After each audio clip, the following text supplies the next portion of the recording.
While the entire nation is focused on President Trump's former campaign chairman, Paul Manafort, the commander-in-chief hasn't broken stride, and rightfully so.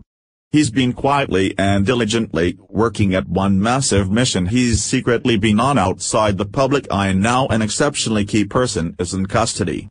It's fair to say that from here, things are about to get really bad for certain people who have already been under a heaping dose of scrutiny. Now, their secrets are second from coming out in interrogation, as long-awaited justice is finally within reach. There have been some massive scandals in our country over the last couple of years, none of which have Trump at the center of them, despite what liberals would love to say. Among the most devastating have left a number of people dead, and had we not elected someone like Trump as president, they may have been forgotten. Hillary Clinton has been tied to a lot of sudden and suspicious deaths stemming from what people knew and were insistent on exposing about her. She abides by the philosophy that dead men don't talk, which have spared her a lot of criminal charges. Until now. There are those out there with blood on their hands who have done Hillary's dirty work, and now one of the most important people who had a key role in her biggest scandal is now in custody. CBS News reports, _U.S. Officials say Special Operations Forces have captured a key militant in the 2012 Benghazi attack on a U.S. consulate that left 4 Americans dead. CBS News national security correspondent David Martin confirms. A U.S. official identified the suspect as Mustafa al-Imam. Martin reports. The commandos captured the man in Libya just before midnight local time on Sunday and are transporting him back to the U.S., officials told the Associated Press.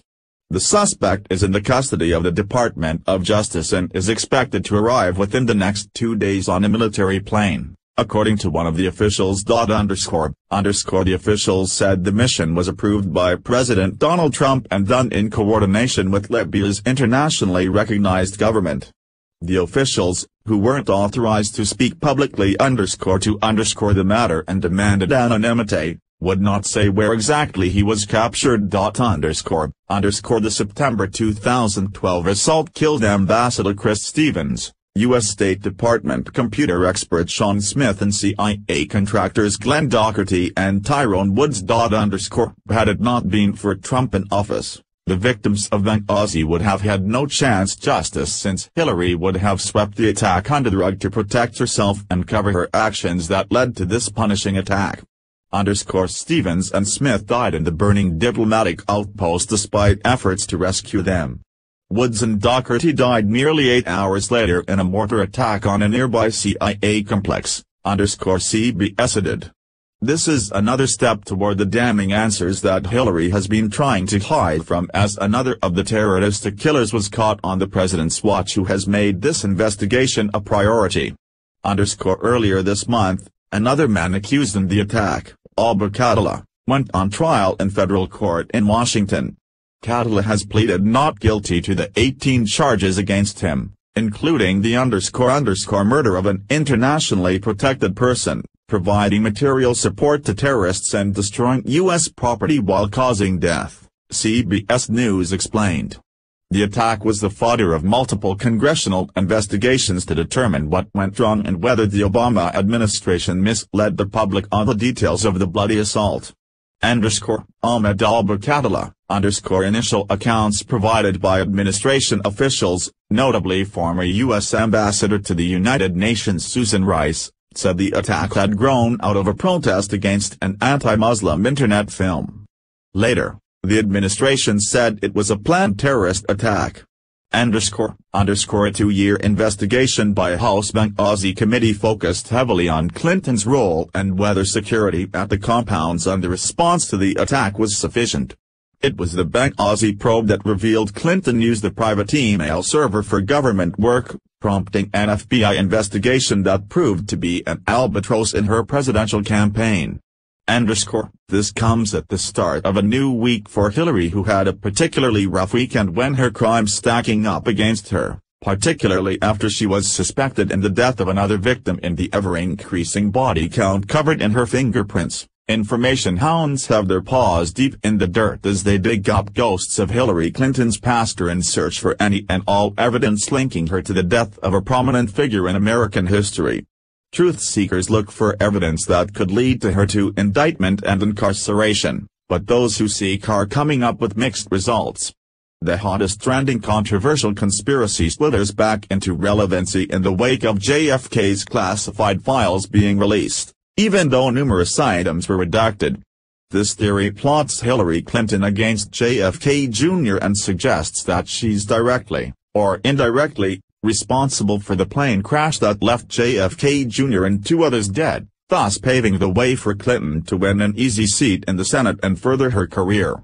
Look back to 1999 when numerous New York residents fancied JFK Jr. the front-runner in the Senate election taking place in the year 2000. A young charismatic man like his father, JFK Jr. would have had an easy victory over Hillary Clinton if he had run for Senate in 2000. But any possibility of him entering into the election was halted midair with the crash of the aircraft he was in. A midnight flight and an unfortunate demise of a budding personality who could have carried on the legacy of his father had it not been for that harrowing flight that ended it all. Many sources say JFK Jr. was not 100% set on running for Senate, but if he did, it would have been an overwhelming victory. Sources like your news wire point to Hillary Clinton as the reason JFK Jr.'s plane exploded and crashed. The website suggests that Hillary had no intention of returning to Arkansas and her only goal was to win a seat in the New York Senate, no matter what it took. The source allows readers to believe, without truly saying so, that Hillary Clinton was responsible for the murder of JFK Jr. based on the details of the event, in which it's believed that JFK Jr. was flying the plane in the nighttime and he had called the radio tower for something, then randomly exploded. One has to wonder what caused the explosion. The website then discusses the possible events that suggest the Clintons covered this up very quickly by preparing a Navy funeral service, even though JFK Jr. did not serve in the Navy. This all happened after a search located JFK Jr. and his passengers' bodies in the water. Whether that death is proven to be connected to the Clintons or not, there's no denying the part that Hillary played in Benghazi. Now, one of the terrorists doing the killing just might provide clues, but at least will be held accountable in a way that Barack Obama or Hillary Clinton would have never done.